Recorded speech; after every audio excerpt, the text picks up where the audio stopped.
लोकसभा चुनाव के मद्देनजर झारखंड कांग्रेस घर घर गारंटी अभियान की शुरुआत करेगी। प्रदेश कांग्रेस अध्यक्ष राजेश ठाकुर ने कहा कि प्रधानमंत्री नरेंद्र मोदी की गारंटी लोगों को नहीं मिली। उन्होंने उनकी पार्टी जो गारंटी दे रही है उन पर वह अमल करेगी। पार्टी का यह चुनावी अभियान 5 न्याय और 25 गारंटी पर आधारित है। इस अभियान के तहत कांग्रेस कार्यकर्ता 5 न्याय और 25 गारंटी वाला कार्ड घर घर जाकर वितरण करेगी। वहीं लोगों को बताएंगे कि हमारी सरकार आने के बाद हम क्या क्या करेंगे। उन्होंने कहा, हम लोगों को गारंटी देते हैं कि हमारी सरकार हमेशा गरीबों के साथ रहेगी और गरीबों के लिए काम करेगी।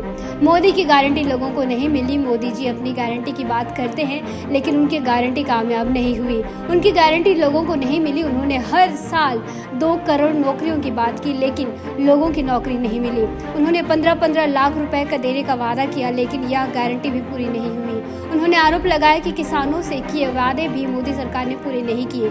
लोकसभा चुनाव के लिए कांग्रेस का घोषणा पत्र 5 न्याय, हिस्सेदारी न्याय, किसान न्याय, नारी न्याय, श्रमिक न्याय और युवा न्याय पर आधारित होगा। यह 5 अप्रैल को जारी किया जाएगा। आरक्षण की 50% की सीमा खत्म करेंगे। पार्टी ने युवा न्याय के तहत जिन 5 गारंटी की बात की उनमें से 30 लाख सरकारी नौकरियां देने और युवाओं को 1 साल के लिए प्रशिक्षित कार्यक्रम के तहत 1 लाख रुपए देने का वादा शामिल है। पार्टी ने हिस्सेदारी न्याय के तहत जाति आधारित जनगणना कराने और आरक्षण की 50% की सीमा खत्म करने की गारंटी दी है। उसने किसान न्याय के तहत न्यूनतम समर्थन मूल्य को कानूनी दर्जा देने, कर्ज माफी आयोग के गठन तथा GST मुक्त खेती का वादा किया है। कांग्रेस ने श्रमिक न्याय के तहत मजदूरों को स्वास्थ्य का अधिकार देने, न्यूनतम मजदूरी 400 रुपये प्रतिदिन सुनिश्चित करने और शहरी रोजगार गारंटी का वादा किया है। उसने नारी न्याय के अंतर्गत महालक्ष्मी गारंटी के तहत परिवार गरीबों की महिलाओं को 1-1 लाख रुपए प्रति वर्ष देने समेत कई वादे किए हैं।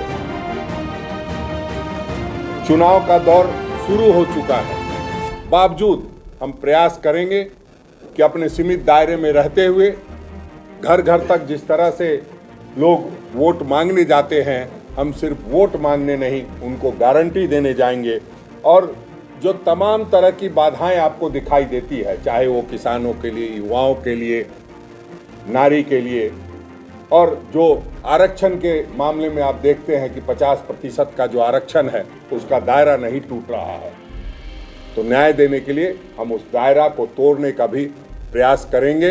हमारी सरकार आएगी। आप जानते हैं कि जब